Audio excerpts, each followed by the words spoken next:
नमस्कार साथियों, इतिहास के अध्याय में एक बार फिर आपका स्वागत, अभिनंदन।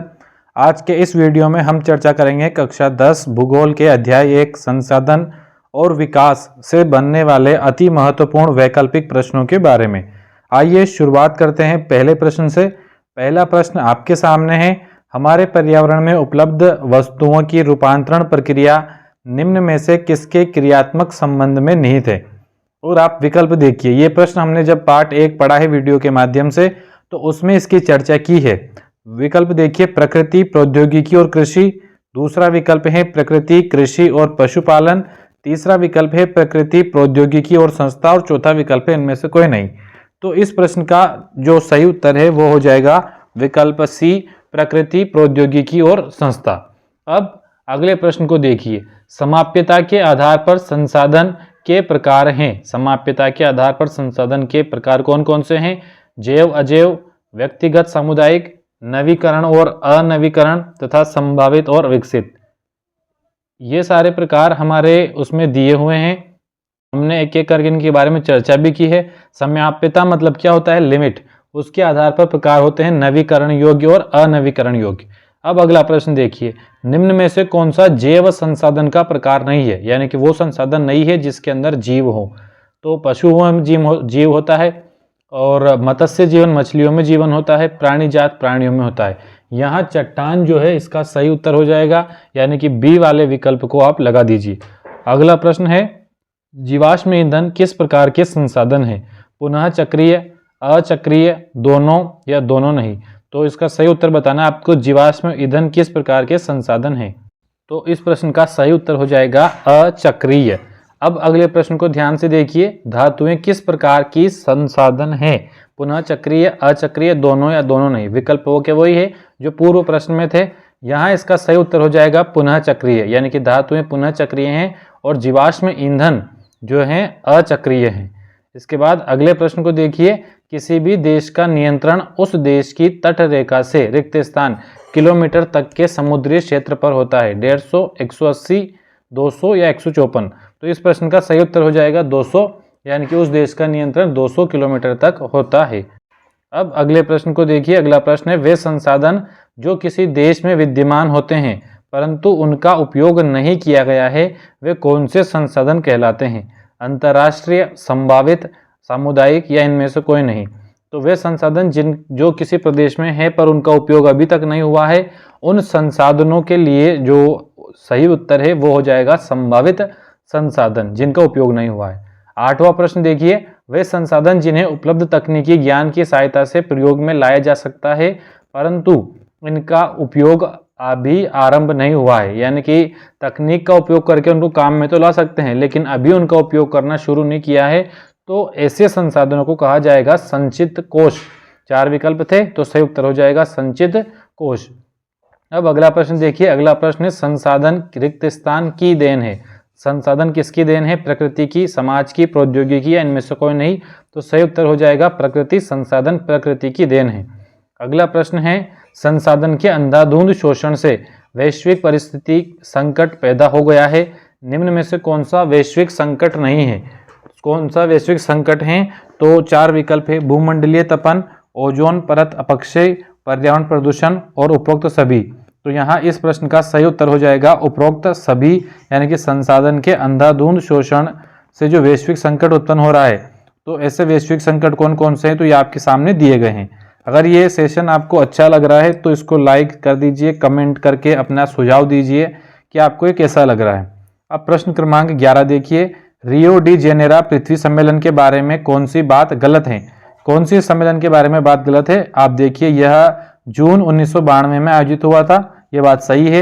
यह प्रथम अंतर्राष्ट्रीय पृथ्वी सम्मेलन था, यह बात भी सही है। इसका उद्देश्य पर्यावरण संरक्षण और सामाजिक आर्थिक विकास की समस्या का हल ढूंढना था, यह भी सही है।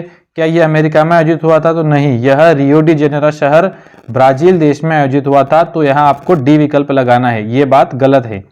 आगे प्रश्न क्रमांक 12। झारखंड, मध्य प्रदेश, छत्तीसगढ़ में किस प्रकार के संसाधनों की उपलब्धता है? यानी कि इन जगह पर कौन से संसाधन हैं? जल संसाधन की कमी, खनिज और कोयले, पवन ऊर्जा और सौर ऊर्जा।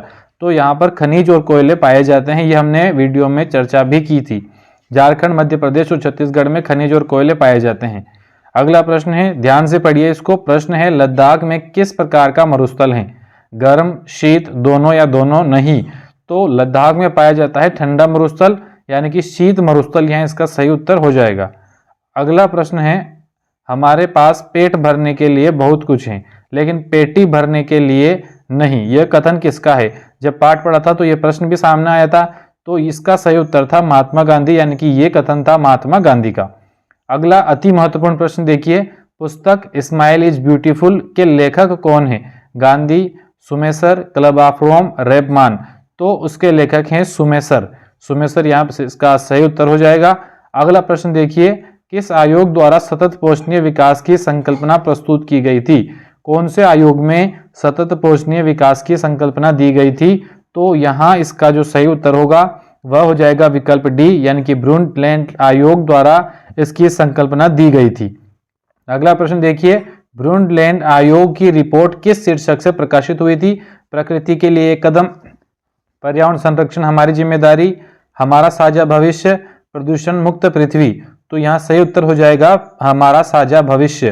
ब्रुंडलैंड आयोग की रिपोर्ट किस शीर्षक से प्रकाशित हुई थी? हमारा साझा भविष्य। अगला प्रश्न देखिए, भारत के कुल सूचित क्षेत्र के लगभग कितने प्रतिशत हिस्से पर खेती की जाती है?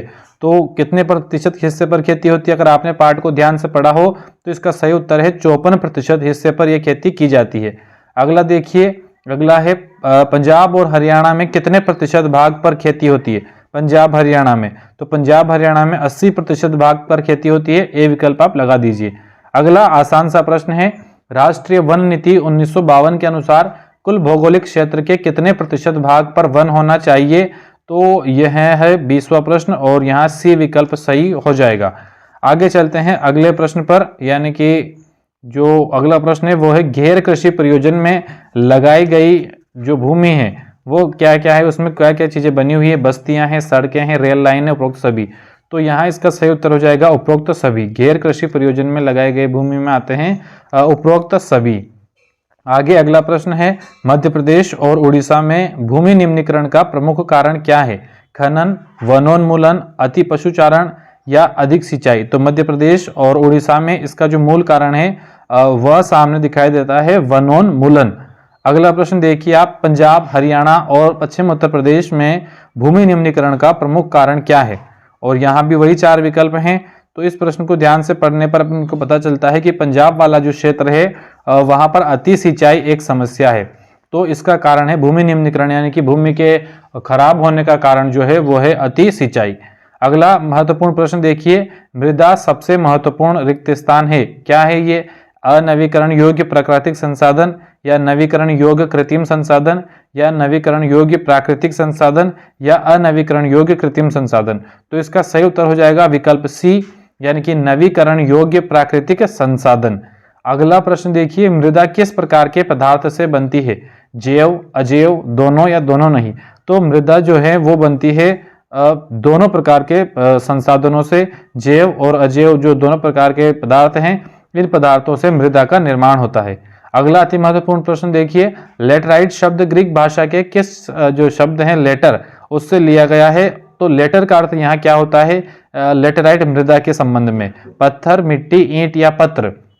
तो यहाँ इसका अर्थ होता है ईंट, यानी कि सी विकल्प यहाँ इसका सही हो जाएगा। अगला प्रश्न देखिए, जब मिट्टी अत्यधिक वर्षा या सिंचाई के कारण फसल की वृद्धि के लिए आवश्यक जल घुलनशील पोषक तत्वों को खो देती है, तो इस प्रक्रिया को क्या कहते हैं? जब मिट्टी के सारे ही आवश्यक तत्व पानी में भेज जाते हैं तो उस प्रक्रिया को क्या कहते हैं? तो वो है निक्षालन। आगे है, कौन सी मृदा काजू की फसल के लिए उपयुक्त है? काजू की खेती के लिए कौन सी मिट्टी अच्छी रहती है? तो यहाँ से उत्तर हो जाएगा डी, यानी कि लेटेराइट मृदा उसके लिए अच्छी रहती है। अगला प्रश्न देखिए, अगला प्रश्न है, कौन सी बात गलत है? इस प्रकार के प्रश्न 11वीं 12वीं की परीक्षाओं में भी पूछे जाने लगे हैं, और अगर आप आगे कंपटीशन की तैयारी करोगे तो हर प्रकार की परीक्षा में इस प्रकार के प्रश्न आते हैं कि कौन सी बात सही है, कौन सी बात गलत है। तो आप इसको ध्यान से पढ़िए। भारत में 43% भू क्षेत्र पर वन है, और अगला देखिए, अगला है 27% भू क्षेत्र पर पठारी क्षेत्र है। भूमि एक असीमित संसाधन है और भूमि एक प्राकृतिक संसाधन है। तो यहाँ जो सही उत्तर हो जाएगा वो होगा सी, यानी कि भूमि असीमित संसाधन है, यह बात गलत है, क्योंकि भूमि तो सीमित संसाधन है। अगला प्रश्न है, पीली मृदा का रंग पीला क्यों होता है? कारण क्या है उसका? किताब में दिया हुआ है, ये आपको चारों विकल्प ध्यान से पढ़ने हैं। लोहे की अधिकता के कारण, जल योजन के कारण, खनिजों की कमी के कारण, या इनमें से कोई नहीं। तो इसका सही उत्तर हो जाएगा जल योजन के कारण। अब अगले प्रश्न पर आइए। अगला प्रश्न है, रेगर मृदा के नाम से कौन सी मृदा जानी जाती है? रेगर मृदा। और विकल्प है पीली, लाल, काली और जलोढ़ मृदा। तो सही उत्तर हो जाएगा काली मृदा, जो कपास की खेती के लिए भी अच्छी रहती है। आगे अगला प्रश्न है, मृदा के कटाव और उसके बहाव की प्रक्रिया को क्या कहते हैं? तो मृदा या किसी पदार्थ का टूटकर बहना कहलाता है अपर्दन। तो इसका सही उत्तर हो जाएगा अपर्दन।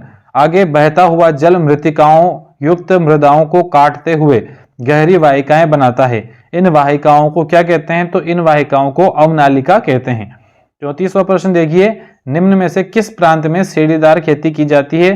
तो ये की जाती है उत्तराखंड में। डी विकल्प सही है। और आज का अंतिम प्रश्न है, भारत में सर्वाधिक अवनालिका अपर्दन किस नदी के द्वारा होता है? तो इसका सही उत्तर हो जाएगा चंबल नदी। तो ये जो 35 अति महत्वपूर्ण प्रश्न थे पार्ट 1 से संबंधित, ये प्रश्न आपको कैसे लगे? अगर अच्छे लगे हो तो वीडियो को लाइक करें, चैनल को सब्सक्राइब करें और अपने सभी मित्रों तक इस वीडियो को पहुंचाने का प्रयास करें। जय हिंद, जय भारत।